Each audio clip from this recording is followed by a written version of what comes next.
ورسوله الذي أرسله بالحق بشيرا ونذيرا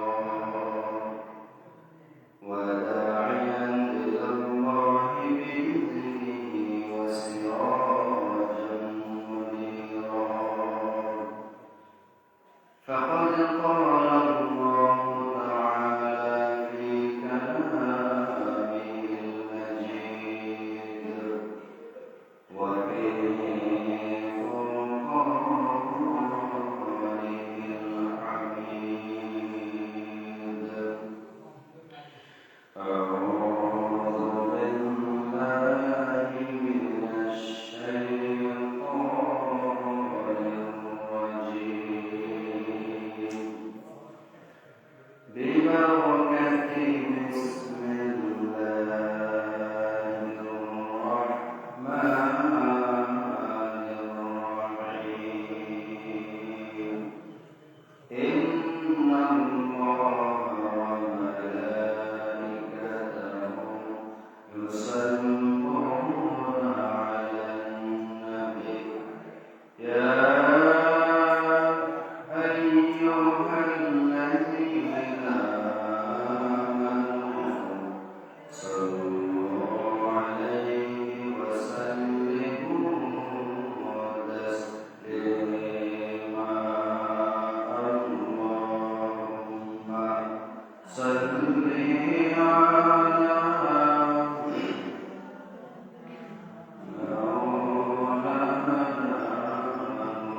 محمد وعلى آل سيدنا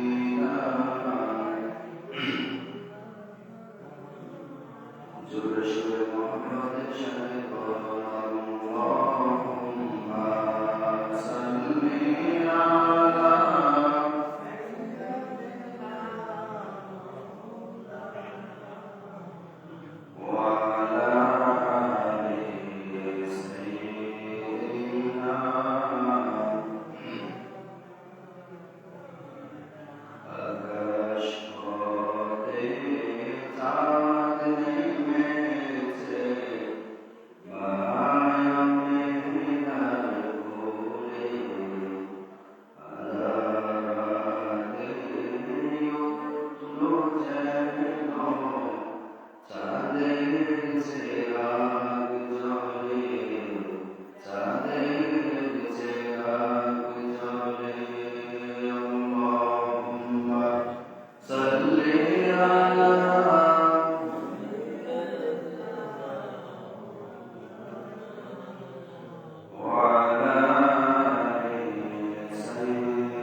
কলিজার টুকরা যুবক ভাইয়েরা, স্নেহের ছোট্ট কচি কাঁচা সোনামণিরা, মায়ের আওয়াজ যতদূর যাচ্ছে, পর্দার অন্তরালে বসে আছেন আমার সম্মানিতা সর্বগুণের গুণান্বিতা শ্রদ্ধেয় মা এবং বোনেরা।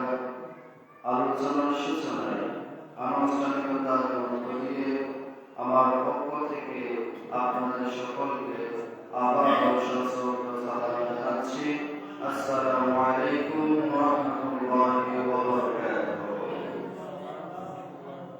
শুরুতেই আল্লাহ রাব্বুল ইজ্জত ওয়াল জালালের আদেশের দরবারে লাখ কোটি শুকরিয়া আদায় করছি, এই জন্য যে আল্লাহ রাব্বুল আলামিন আমাদের সকলকে পূর্ণ একটি মাস সিয়াম সাধনার পর আজকে পবিত্র ঈদুল ফিতরের দিন ঈদগাহের মধ্যে আসা, খতিব সাহেবের আলোচনা শ্রবণ করার তৌফিক দান করেছেন। সেই জন্য আমরা সবাই রব্বুল আলামিনের দরবারে কালিমাতুল শুকরিয়া আদায় করছি, সকলের জন্য শুরু করছি আলহামদুলিল্লাহ। দরুদ এবং সালাম প্রেরণ করছি মানবতার মহান শিক্ষক আকায়ে নামদার তাজদার মদিনা সৈয়দুল মুরসালিন ইমামুল মুরসালিন খাতামুন নবিয়্যিন রাহমাতাল লিল আলামিন জনাব মুহাম্মদুর রাসূলুল্লাহ সাল্লাল্লাহু আলাইহি ওয়াসাল্লাম। আত্মার মাগফিরাত কামনা করছি সেই সমস্ত সহযোগীদের প্রতি যারা যুগে যুগে ইসলামকে প্রতিষ্ঠা করতে গিয়ে বদর প্রান্ত থেকে আজ পর্যন্ত রক্ত জমিনের মধ্যে দিয়েছেন, সেই সকল সহযোগীরা, সেই সকল মুজাহিদদের আত্মার মাগফিরাত কামনা করছি, সকলে বসে আমিন। সম্মানিত উপস্থিতি, আমরা আজকে সবাই ঈদুল ফিতরের নামাজ আদায় করার জন্য একত্রিত হয়েছি, জমায়েত হয়েছি, সমবেত হয়েছি। আজকে আমরা সবাই ধনী গরিব বড় ছোট সব ভেদাভেদ ভুলে গিয়ে আমরা সবাই এক জায়গার নিচে সবাই একত্রিত হয়েছি। ঈদুল ফিতরের দিন যখন আমরা একত্রিত হই তখন সেখানে কোনো দল থাকে না, সেখানে কোনো মত থাকে না, সেখানে কোনো মতানৈক্য থাকে না, সবাই তখন আল্লাহর গোলাম হয়ে যায়। আল্লাহর গোলাম শুধুমাত্র আল্লাহর গোলামি করবে, দুনিয়ার কোনো মানুষের মন গড়া মতবাদের দিকে সে ছুটবে না, দুনিয়ার কোনো মতবাদের দিকে সে ধাবিত হবে না। শুধুমাত্র কেবলমাত্র একমাত্র আল্লাহর গোলামি করবে, পবিত্র কোরআন এবং সুন্নাহ ভিত্তিক তার জীবন পরিচালনা করবে। এটাই হচ্ছে আল্লাহর গোলামের অন্যতম বৈশিষ্ট্য। সম্মানিত প্রিয় উপস্থিতি, আজকে এই যে গুরুত্বপূর্ণ দিন ঈদুল ফিতরের দিন, ঈদ মানে হচ্ছে আনন্দ, ঈদ মানে হচ্ছে খুশি, ইংরেজির মধ্যে বলা হয় এনজয়, উপভোগ করা, আনন্দ করা। সেটা হতে হবে ইসলামিক সিস্টেম। ইহুদি কালচারদের সিস্টেম যদি আমরা ঈদ উদযাপন করি তাহলে সেই ঈদ আমাদের জন্য কল্যাণ হইয়া না, বরং আমাদের জন্য অমঙ্গল হইয়া। ঈদ আমাদের হতে হবে আমাদের যে রাসূল করিম সাল্লাল্লাহু আলাইহি ওয়াসাল্লাম যে ক্যাটাগরিগুলো আমাদেরকে দিয়েছেন ওই ক্যাটাগরি ভিত্তিক আমাদেরকে ঈদ উদযাপন করতে হবে।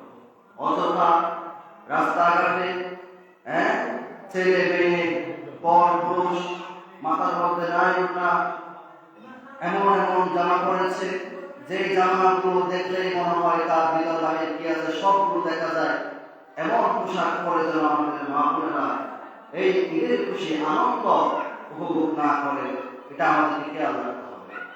এজ এ গার্ডিয়ান, আপনি একজন সচেতন অভিভাবক হিসেবে আপনাকে এই বিষয়গুলো খেয়াল রাখতে হবে। অনেকে বলে ছেলে মেয়ে যখন বালেগা হয় তারপর ওদেরকে পর্দার মধ্যে রাখতে চায় না, বলে হুজুর ঈদের দিন মাহফিলের দিন একটু আনন্দ করুন না, না সব আপনার ভুল ধারণা।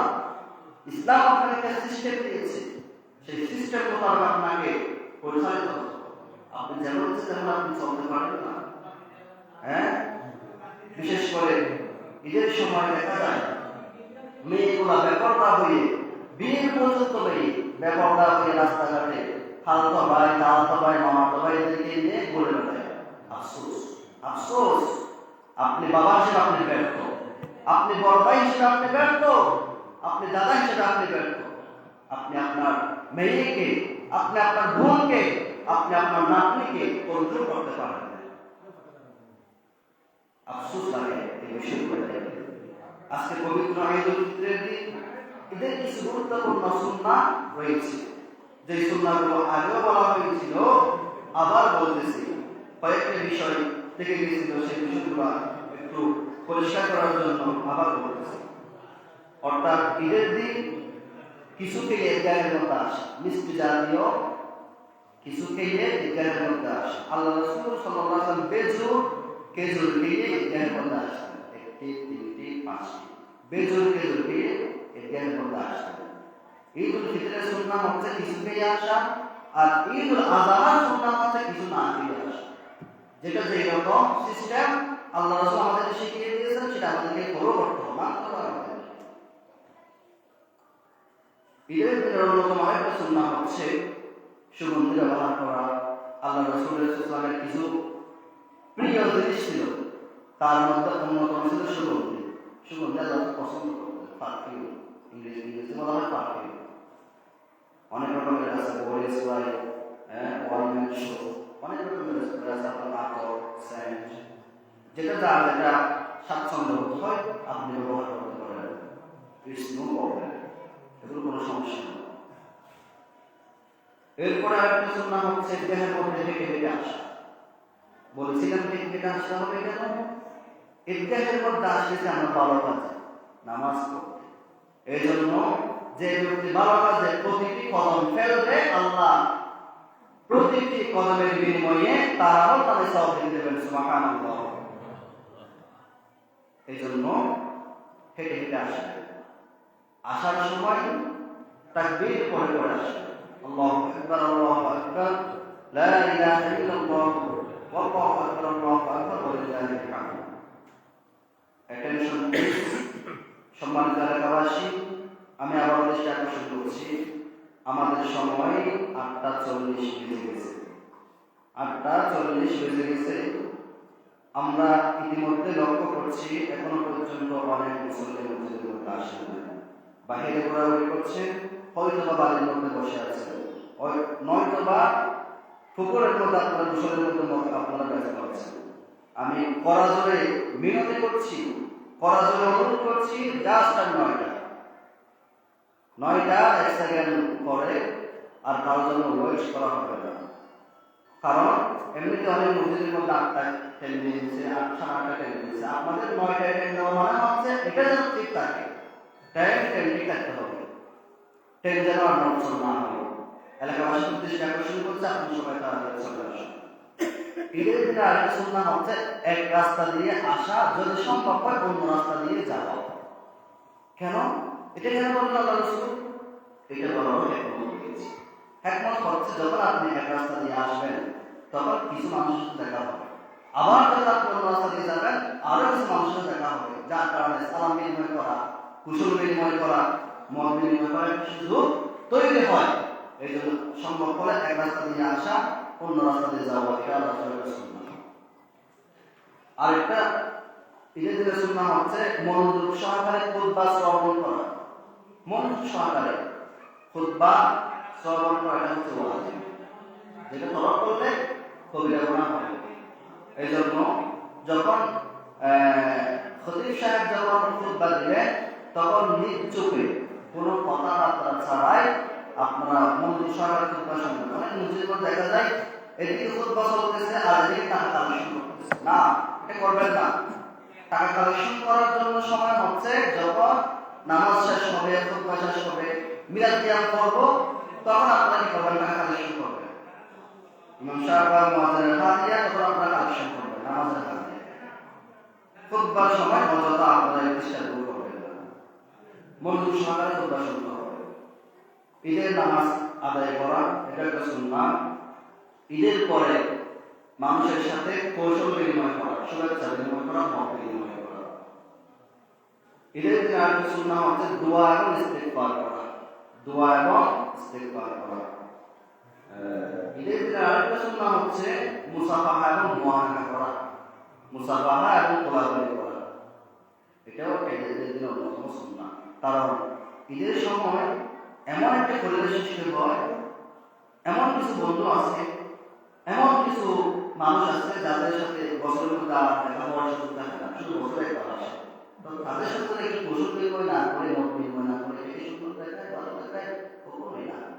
এই জন্য ঈদের দিন সবার সাথে হিংসা, বিদ্বেষ, ভেদাভেদ সব ভুলে গিয়ে আমরা সবাই হিন্দি কি বলতে, আমরা সবাই মুসলমান হিসেবে সবাই বাইরে বলতে কোনো ভেদাভেদ নাই, কোনো তফাৎ নাই, কোনো ডিস্টেন্স নাই, কোনো পার্থক্য নাই। এটা আমাদেরকে বুঝতে হবে। ঈদের দিনে আরেকটা সুন্নাত হচ্ছে ফিতরা দেওয়া। ফিতরা এখন পর্যন্ত যারা দেন নাই, আপনারা ফিতরা ঈদের নামাজের পর দিয়ে দেওয়া হচ্ছে সবচেয়ে উত্তম। হয়তো ঈদের নামাজের আগে আসার সময় দিয়ে দেওয়া, হয়তো ঈদের নামাজ পরে সবাইকে দিয়ে দেওয়া। বিলম্ব যেন না করে, দেরি যেন না হয়। ফিতরা কেন দিতে হবে এটা বলেছিলাম, আবার বলছি, রমজানের মধ্যে রোজা রাখতে গিয়ে আমাদের অনেক ভুল ত্রুটি হয়েছে, ছোটখাটো অনেক ভুল ত্রুটি হয়েছে। এগুলো মাপ চাওয়ার জন্য, এগুলো থেকে ক্ষমা পাওয়ার জন্য ফিতরা এটা দিতে হয়। আরেকটা উদ্দেশ্য হচ্ছে গরিব মিসকিন অনেক মানুষ আছে যারা টাকার কারণে অসহায় মিসকিন আছে, তাদের সাথে ঈদের খুশি ভাগাভাগি করার জন্য এই ফিতরা দেওয়া। ঈদের দিনে আরেকটা সুন্নাত হচ্ছে ইয়েতিম এবং অভাবীদেরকে খাবার দেওয়া। এটা একটা ঈদের দিনের সুন্নাত। ইয়েতিম এবং অভাবী যারা আছে, যারা খাইতে পারে না, তাদেরকে খাবার দেওয়া। 16 নম্বর হচ্ছে আত্মীয় স্বজনের খোঁজ খবর নেওয়া। তাহলে ঈদের দিনে আরেকটা সুন্নাত হচ্ছে একটু আত্মীয়ের বাড়িতে যাওয়া। বছরের মধ্যে তেমন একটা সুযোগ হয় না আত্মীয়দের খোঁজ খবর নেওয়ার জন্য। কেন সুযোগ হয় না? সবাই চাকরি বাকরি ব্যবসা বাণিজ্যে ব্যস্ত, তার খবর নেওয়া তার সামনে আছে। কিন্তু ঈদের সময় সব কিছু বন্ধ, ব্যবসা বাণিজ্য, চাকরি বাকরি সব বন্ধ। এই সুযোগে আপনারা আপনাদের আত্মীয় স্বজন, পাড়া প্রতিবেশী সবার খোঁজ খবর নেবেন, সবার বাড়িতে যাবেন, সবার সাথে একটু দেখা সাক্ষাৎ করবেন। দেখা সাক্ষাৎ করলে ভ্রাতৃত্বের বন্ধন সৃষ্টি হয়, দেখা সাক্ষাৎ করলে আন্তরিকতা বাড়ে, দেখা সাক্ষাৎ করলে মহাব্বত বাড়ে। এটা আমাদেরকে কেউ সম্মানিত উপস্থিতি, বলের কাটা থেকে আমরা তাকিয়ে আছি, 45 বেজে গেছে, 45 বেজে গেছে। আপনারা এখন পর্যন্ত যারা আসেন নাই চলে আসেন। এরপরে হচ্ছে প্রতিবেশীর খোঁজ খবর নেওয়া। ঈদের দিন আমরা শুধুমাত্র আত্মীয় স্বজনের খোঁজ খবর না করি সেটা এমন নয়। আমার পাশে অনেক প্রতিবেশী আছে যারা অভাবী, দুস্থ, গরিব, ইয়েতিম, অসহায় অনেক মানুষ আছে, তাদের আমরা খোঁজ খবর নেব। এরপর হচ্ছে ঈদের দিনের আরেকটা গুরুত্বপূর্ণ সুন্নাত হচ্ছে মনোমালিন্য দূর করা। বাইরের মধ্যে জায়গা জমি নিয়ে অনেক দ্বন্দ্ব, পাড়া প্রতিবেশীর মধ্যে কথা কাটাকাটি নিয়ে অনেক দ্বন্দ্ব, অনেক রকমের মনোমালিন্য আছে, ভুল বোঝাবুঝি আছে। এই সব ভুল বোঝাবুঝিগুলো এই ঈদের মধ্যে আসার কারণে দূর করে ফেলতে হবে। অর্থাৎ মুসাফাহা করার মাধ্যমে, কোলাকুলি করার মাধ্যমে মন থেকে সমস্ত মনোমালিন্য দূর করে ফেলতে হবে। মনের মধ্যে কোনো প্রস্তাব, মনের মধ্যে কোনো হিংসা বিদ্বেষ, মনের মধ্যে কোনো আপনার তার প্রতি একটা অহিংসা, এগুলো রাখা যাবে না। এগুলো থেকে আমাদেরকে সেফ থাকতে হবে, নিরাপদ থাকতে হবে আমাদেরকে। এরপরে হচ্ছে ঈদের আরেকটা সুন্নাত হচ্ছে আনন্দ প্রকাশ করা। ঈদ মানে যেহেতু খুশি, ঈদ মানে যেহেতু আনন্দ, সে আনন্দ সবার সাথে তাড়াতাড়ি প্রকাশ করা। ছোট বড় জমিয়ে করে কালো লম্বা বাটে সবার সাথে বাগাবাগি করে ঈদের আনন্দ প্রকাশ করা। কিন্তু সেটা যেহেতু হয় ইসলামিক সিস্টেমে, কোনো ইহুদি কালচারাল সিস্টেমে নয়। অনেক জায়গায় আমরা ইতিমধ্যে লক্ষ্য করেছি, বিগত দিনের মধ্যে আমরা লক্ষ্য করেছি একদল ইয়ং জেনারেশন যাদেরকে জেনজি বলা হয়, এইরকম কিছু জেনজি আছে, ঈদের সময় একটা ট্রাক একটা ভাড়া করে ট্রাকের মধ্যে সাউন্ড সিস্টেম লাগিয়ে তারা দূর দূরান্তে তারা গাড়ি নিয়ে ঘুরে বেড়ায়। সেই সাউন্ড সিস্টেমের মধ্যে যে বিশ্রী বিশ্রী গানগুলো ছেড়ে দিয়ে মানুষদের মনে কষ্ট দেয়, এইগুলো কখনো মুসলমানদের ছেলে হিসেবে মুসলমানদের সন্তান যে কখনো কাম্য হয়, এগুলো যেন না হয়। ডিজে পার্টি, ডিজে গান, ডিজে সাউন্ড সিস্টেম, এগুলো কোনো মুসলমানের সংস্কৃতি হতে পারে। এগুলো হচ্ছে ইহুদি কালচার, এগুলো হচ্ছে খ্রিস্টানদের কালচার, এগুলো হচ্ছে বিদর্মীয় সংস্কৃতি, এগুলো মুসলমানের সংস্কৃতি হতে পারে। এগুলো আমাদেরকে খেয়াল রাখতে হবে। আনন্দ প্রকাশ করতে হবে। আল্লাহ রাসূল যেটা আনন্দ করেছেন, সবার খোঁজ খবর নিয়েছেন, গরিবের বাড়িতে গিয়েছেন, পাড়া প্রতিবেশীর বাড়িতে গিয়েছেন, আত্মীয় স্বজনের বাড়িতে গিয়েছেন, সবার সাথে কোলাকুলি করেছেন, মুসাফাহা করেছেন। ইসলামিক সিস্টেমে তিনি আনন্দ ভাগাভাগি করেছেন।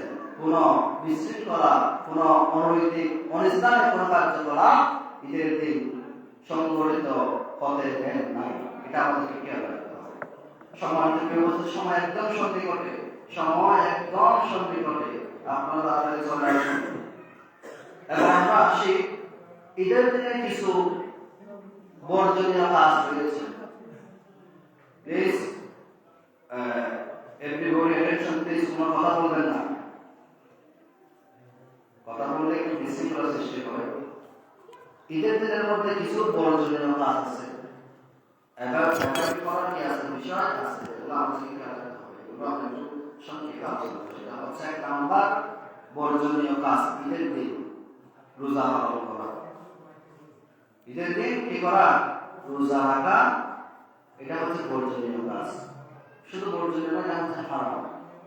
ইসলামের মধ্যে 5 দিন রোজা রাখা হারাম।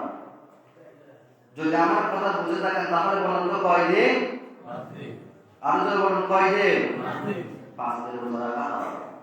এক নাম্বার হচ্ছে ঈদুল ফিতরের দিন, 2 নাম্বার হচ্ছে ঈদুল আযহার দিন, অর্থাৎ রোজার ঈদের দিন, কোরবানির ঈদের দিন। এরপর হচ্ছে কোরবানির ঈদের 3 দিন, কোরবানির ঈদের পরের 3 দিন, অর্থাৎ 11, 12, 13 জিলহজ। তাহলে 10, 11, 12, 13 জিলহজ, এদিকে 4 দিন ঈদুল ফিতরের দিন 1 দিন, 5 দিন রোজা রাখা হচ্ছে হারাম। এজন্য এটা হচ্ছে একটা বর্জনীয় কাজ। 2 নম্বর বর্জনীয় কাজ হচ্ছে বিজাতীয় আচরণ, বিজাতীয় সংস্কৃতি আপনাকে করা, পরিহার করা। এটা আমাদের বর্জনীয় কাজ, করণীয় নয়, বর্জনীয় কাজ। বিজাতীয় সংস্কৃতি, বিজাতীয় ভাষা ক্যান্সেল করা। 3 নাম্বার হচ্ছে নারীদের খোলামেলা অবস্থায় রাস্তাঘাটে বের হওয়া, যেটা একটু আগে আপনাদেরকে ইঙ্গিত দিয়েছি। নারীরা, মেয়েরা রাস্তাঘাটে বাহির হওয়ার সময় মাথার মধ্যে নাই ওড়না, আগে ছিল পুলিশ, পুলিশ থেকে এসেছে ত্রিপিস, ত্রিপিস থেকে এসেছে টুপিস, এখন হয়ে গেছে 1 পিস, কিছুদিন পরে 9 পিস হয়ে যাবে। এগুলো যেন না হয়। আমার বোন, আমার মা, আমার মেয়ে, আমার ইজ্জত। তো অন্য কেউ আমার বোনকে চিৎকারে মারো, অন্য কেউ আমার বোনকে শীষ দিক, অন্য কেউ আমার বোনকে প্রেজেন্ট করো, এটাকে আমরা কখনো সহ্য করবো? কখনো সহ্য করবো? সহ্য যদি আপনি না করেন তাহলে এইভাবে যেন পরিস্থিতির শিকার না হতে হয়, আপনাকে সেই কাজগুলো করতে হবে। আপনার মেয়েকে একা কোথাও পাঠাবেন না, আপনার মেয়েকে, আপনার বোনকে রাস্তাঘাটে বেপরোয়া অবস্থায় পাঠাবেন না। বোরকা পরে পাঠাবেন, মাথার মধ্যে ওড়না দিয়ে পাঠাবেন, যাতে করে বকাটে যুবকদের কুদৃষ্টি আপনার মেয়ের উপর না পড়তে পারে, বকাটে যুবকদের কুদৃষ্টি আপনার বোনের উপর না পড়তে পারে। এই জন্য আপনার মেয়েকে পর্দা সহকারে বিভিন্ন জায়গায় ঘুরতে নিয়ে যাবেন, বেড়াতে নিয়ে যাবেন, আত্মীয়-স্বজনের বাড়িতে নিয়ে যাবেন, গার্ডিয়ান হিসেবে কাউকে যেতে হবে। বালাগা কোনো মেয়েকে যদি বাড়ি থেকে বাহির হতে হয়, তার সাথে মাহরম থাকতে হবে, তার গার্ডিয়ান থাকতে হবে। গার্ডিয়ান ছাড়া কোনো মেয়ে বা মেয়ে একা রাস্তাঘাটে চলতে পারবে না, ইসলাম নিষেধ করেছে। বলেছে কি বলে, এখনো ছোট মেয়ে, 15 বছর হয়ে গেছে, 18 বছর হয়ে গেছে, বলে এখনো ছোট মেয়ে, কিছু বুঝে না। যখন অন্য জনের যখন হাত ধরে যখন ভাগিয়ে যাবে, যখন পালিয়ে যাবে, তখন বুঝবেন আপনি কত ছোট ছিলেন। ইসলাম আপনাকে যে একটা কি দিয়েছেন, গাইডলাইন দিয়েছেন, ওই গাইডলাইন আপনাকে অবশ্যই ফলো করতে হবে। যদি ফলো না করেন, ফলে আপনি বিরোধী করবেন, ফলে আপনি কি পরিস্থিতির শিকার হবেন, পরে আপনি বিভিন্ন জটিলতার শিকার হবেন। তাহলে নারীদেরকে রাস্তাঘাটে একাকী বেপরদায় খোলামেলা পোশাকে বাহির হতে দিবেন না। আপনি বাবা হিসেবে, আপনি ভাই হিসেবে, আপনি দাদা হিসেবে এটা আপনার দায়িত্ব এবং আপনার কর্তব্য। 4 নম্বর হচ্ছে গান বাজনা না করা, যেটা বলছিলাম, গান বাজনা কোনো করা যাবে না। 5 নম্বর হচ্ছে অশ্লীল সিনেমা ও নাটক দেখা। আলহামদুলিল্লাহ এখন অনেকটাই কমে গেছে, কারণ এখন কমে গেছে কি জন্য, আগে রাস্তাঘাটে বিভিন্ন খাম্বার মধ্যে পোস্টার দিত ঈদের আগে, নতুন সিনেমা আসতেছে, অমুক সিনেমা হলে চলিতেছে, অমুক সিনেমা হলে চলবে ঈদের পরের দিন, ঈদের দ্বিতীয় দিন, এরকম বড় বড় করে কিছু মেয়ের ছবি সাজিয়ে সেখানে তারা পোস্টার দিতেন। এখন এগুলো নাই, এখন মানুষের অ্যান্ড্রয়েড মোবাইলের মধ্যে সবকিছু চলে এসেছে, বাহিরে যেতে হয় না। এখন মোবাইলের মধ্যে সবকিছু সার্চ করলে সব চলে আসে, ভালো ভালো সবকিছু। নিজেকে কন্ট্রোল রাখতে হবে, নিয়ন্ত্রণ রাখতে হবে, সেভ রাখতে হবে। সম্মানিত প্রিয় উপস্থিতি, এরপর হচ্ছে বেহুদা কাজে সময় ব্যয় করা, এটা অনুত্তর কাজ, অযথা কাজে সময় ব্যয় করবেন না। 7 নম্বর হচ্ছে জামাতের সঙ্গে ফরজ নামাজ আদায়ের মধ্যে কোনো অলসতা করবেন না। ঈদের সময় দেখা যায় বেড়াতে গেছে, এদিকে আজান দিয়েছে, নামাজ হয়ে যাচ্ছে, সেদিকে কোনো খেয়াল নাই, জামাত কাজা হয়ে যায়, নামাজ কাজা হয়ে যায়। এগুলো যেন আমাদের না হয়। যথা সময়ে রমজানের মধ্যে যেমন আমরা নামাজ পড়েছি, এক ওয়াক্ত নামাজ পড়ার পরে আরেক ওয়াক্ত নামাজের জন্য যেমন আমরা ওয়েট করেছি, অপেক্ষা করেছি, ঠিক তেমনিভাবে ঈদের সময়ও আমাদেরকে এই সিস্টেমটা বজায় রাখতে হবে, এই সিস্টেমটা চালু রাখতে হবে। সম্মানিত প্রিয় উপস্থিতি, আর মাত্র 5 মিনিট, আর অনলি ফর 5 মিনিটস টাইম। আর কারোর জন্য কোনো অপেক্ষা করা হবে না, প্লিজ তাড়াতাড়ি চলে আসুন, আপনারা কাল বিলম্ব করবেন না, তাড়াতাড়ি চলে আসুন। 5 মিনিট সময় বাকি আছে ঈদের নামাজ আদায় করার জন্য, তাড়াতাড়ি আপনারা চলে আসুন। 8 নম্বর হচ্ছে অবাধে নারীদের সঙ্গে দেখা সাক্ষাৎ না করা। বিশেষ করে ঈদের দিন বা ঈদের দিন পর গার্লফ্রেন্ড বয়ফ্রেন্ড বিভিন্ন পার্কের মধ্যে দেখা করতে চায়, বিভিন্ন হোটেলের মধ্যে রুম গাইড করতে চায়, বিভিন্ন জায়গার মধ্যে রেস্টুরেন্টের মধ্যে তারা খেতে চায়। এগুলা গার্ডিয়ান হিসেবে মা বাবাদেরকে সচেতন হতে হবে। স্পেশাল বান্ধবীর বাড়িতে যাবে বলে, স্পেশাল পার্টি আছে বলে, স্পেশাল খুশি আছে বলে বাড়ি থেকে বাহির হয়ে যায়।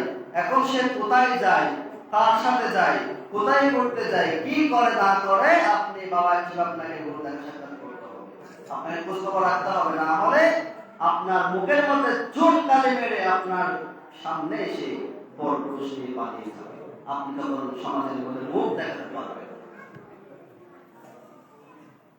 সেটা হোক মেয়ে, সেটা হোক স্ত্রী। এখন অনেক স্ত্রীও এই পরিস্থিতির শিকার হয়ে যাচ্ছে। স্বামী থাকে প্রবাসে, এইদিকে স্ত্রী পর পুরুষকে নিয়ে পরে বেড়ায়, সমাজের মধ্যে অহরহ এগুলো করছে। বাড়ির মধ্যে কি নাই, শান্তি নাই, কি করে শান্তি থাকবে? বেচারা প্রবাসী স্বামী ওইদিকে বিদেশের মধ্যে মাথার কাম পাইয়ে ফেলে কষ্টের পর কষ্ট করে, আর এদিকে সেই টাকা পাঠানোর পরে বউ এদিকে পরপুরুষ নিয়ে আমস মাছ ফুর্তি, এগুলো ফুর্তি করে। এইরকম যেন না হয়। সম্মানিত প্রিয় উপস্থিতি, 9 নম্বর হচ্ছে অপচয় অপব্যয় না করা। ঈদের সময় অপচয় করা যাবে না, অপব্যয় করা যাবে না। 10 নম্বর হচ্ছে ঈদের দিনকে কবর জিয়ারতের জন্য নির্দিষ্ট করা, অর্থাৎ একটু ঈদের দিন সবার কথা স্মরণ রাখতে হবে। আমার বাবা মারা গেছে, আমার মা মারা গেছে, দাদা দাদি মারা গেছে, ভাই ব্রাদার মারা গেছে, ছেলে সন্তান মারা গেছে, যারাই মারা গেছে সবার জন্য ঈদের পরে তাদেরকে স্মরণ করতে হবে। ঈদের পরে তাদেরকে স্মরণ করতে হবে। সম্মানিত উপস্থিতি, এরপরে হচ্ছে আপনার জুয়া খেলা ও আতশবাজি না ফুটানো। অনেক জায়গার মধ্যে দেখা যায় বন্ধু বান্ধব সবাই যখন একসাথে গ্রামের মধ্যে আসে, সেখানে জুয়া খেলা তাস খেলার আসর বসে যায়। হ্যাঁ, কি করে সবাই মিলে আপনার এখন তো মোবাইলের মধ্যে জুয়া খেলা চলে এসেছে, এখন তো আর সেই আপনার তাস নিয়ে জুয়া খেলতে হয় না, সব সিস্টেম এখন মোবাইলের মধ্যে চলে এসেছে। তাস খেলতে চান মোবাইলের মধ্যে আছে, জুয়া খেলতে চান মোবাইলের মধ্যে আছে। এখন লুডো খেলা নিয়ে অনেকে জুয়া খেলা শুরু করে দিয়েছে। লুডো খেলা নিয়ে অনেকে জুয়া খেলা শুরু করে, টাকার উপর বাজি ধরে লুডো খেলে, যে হারবে তাকে টাকা দিতে হবে। সব মাসে জুয়া খেলা, এখন সব জুয়া মোবাইলের মধ্যে চলে এসেছে। এগুলো আমাদেরকে বন্ধ করতে হবে, সম্মানিত উপস্থিতি। আবার এই যে আতশবাজি ফুটাই আল্লাহর ওয়াস্তে, গতকাল থেকে আমি অতিষ্ঠ হয়ে গেছি গতকাল থেকে। নামাজ নাই, হ্যাঁ, নামাজের সময় নাই, আযানের সময় নাই, ইবাদতের সময় নাই। আপনাদের ছেলে মেয়েরা রাস্তার মধ্যে কি করে আপনি খবর রাখেন? মানুষের কষ্ট দিয়ে অনেক হার্টের রোগী আছে, যদি এরকম আপনি আতশবাজি ফোটান, যদি তার হার্টের রোগী সুগারে মারা যায়, তাহলে কেন নেবে? এর জন্য দায়ী হচ্ছে, আমি বেশিরভাগ বলে দিতে দায়ী হচ্ছে যারা দোকানদার ভাইরা আছে। ভাই, আপনি টাকা ইনকাম করতে চাইলে অনেকভাবে টাকা ইনকাম করতে পারেন। কেন আপনি আতশবাজ যে জিনিসটা সমাজের মধ্যে বিশৃঙ্খলা সৃষ্টি করবে, যে জিনিসটা ছেলে মেয়েদের ক্ষতি করবে, এমন জিনিস আপনি বিক্রি করবেন কেন? অনেক জিনিস বিক্রি করার মতো আছে, আপনি এগুলো বিক্রি করেন, কিন্তু যে জিনিসগুলো যুব সমাজকে ধ্বংস হবে, ছোট ছোট বাচ্চাদেরকে ধ্বংস হবে, এগুলো আপনি কেন বিক্রি করবেন? হ্যাঁ, আপনাকে ব্যবসা হালাল বলেছেন আপনাকে, কিন্তু যে ব্যবসা অন্যের ক্ষতি করে, অন্যের ক্ষতির কারণ হয়, এমন ব্যবসা জায়েজ নাই। কেন আপনি এগুলো করবেন?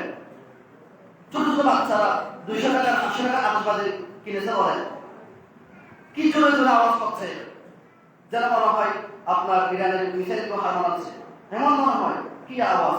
বিকট শব্দের আওয়াজ। ব্যবসা করতে চাইলে আমরাও ব্যবসা করতে চাই। আলহামদুলিল্লাহ, আমাদের সময় শেষ। এখনো পর্যন্ত যারা বাহিরে আছেন সবাই ভিতরে ঢুকে যান। আমরা এখনই কাতার বন্ধ হয়ে যাব নামাজের জন্য, আমরা এখন সবাই কাতার বন্ধ হয়ে যাব। সর্বশেষ যেই জিনিসটা আজকে বর্জনীয় কাজ, সেটা হচ্ছে মানুষকে কষ্ট না দেওয়া।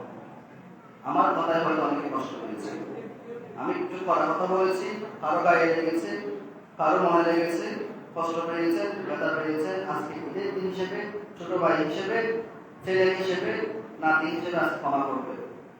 আমি কথাগুলো আমার স্বার্থের জন্য বলি নাই, দিনের স্বার্থে বলছি, ইসলামের স্বার্থে বলছি। আপনি যদি একটা সুন্দর সমাজ নির্মাণ করতে চান, সবাইকে সম্মিলিত প্রচেষ্টার মাধ্যমে সেটা করতে হবে। একাকী কখনো একটা সমাজ কায়েম করা সম্ভব নয়। সমাজ কায়েম করা এটা হচ্ছে একটা সম্মিলিত কাজ। এই জন্য সবাইকে ঐক্যবদ্ধভাবে চেষ্টা করতে হবে। আমার কথায় গিয়ে কষ্ট পেয়ে থাকলে আল্লাহর রাস্তে হাত জোড় করে বলতে ক্ষমা করবে। আমি কারো প্রতি চাই না, এবং আমি কারো দুশমন নই।